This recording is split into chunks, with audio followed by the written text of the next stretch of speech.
ससुराबा से हो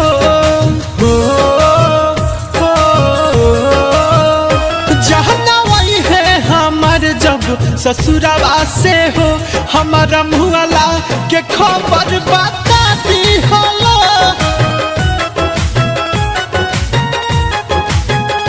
करी है ना विश्वास लेके आई हलो पास करी है ना विश्वास लेके आई हलो पास आखिरी बार मुहावा देखा दी हलो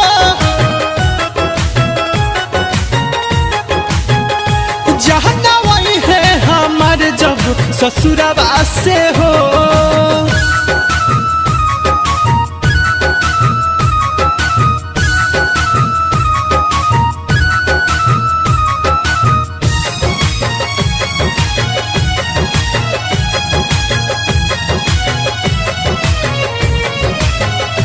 अब तो सहले जुदाई सहाता न हो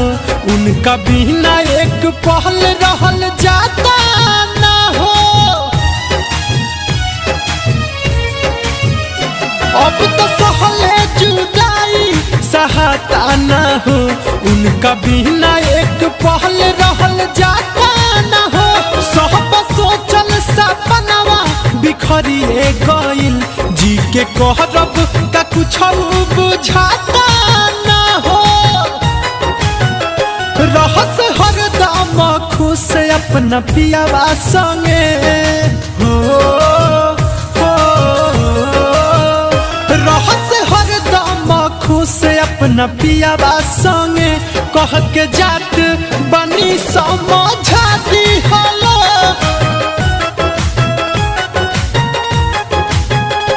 जहना वही है हमार जब ससुराबा से हो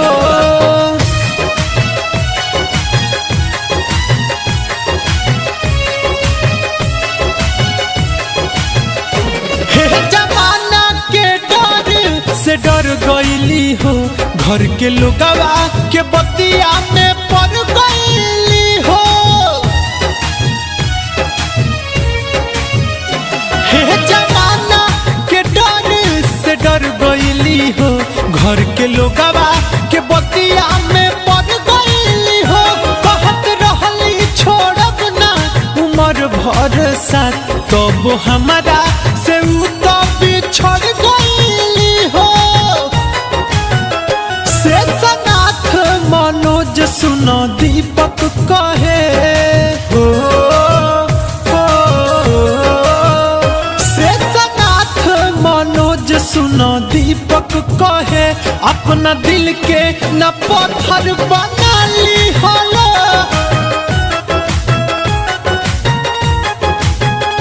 जहना वही है हमार जब ससुराबा से हो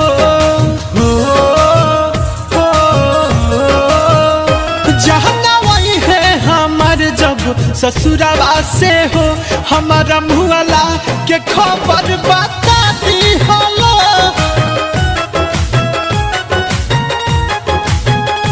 जहना वही है हमार जब ससुराबा से हो।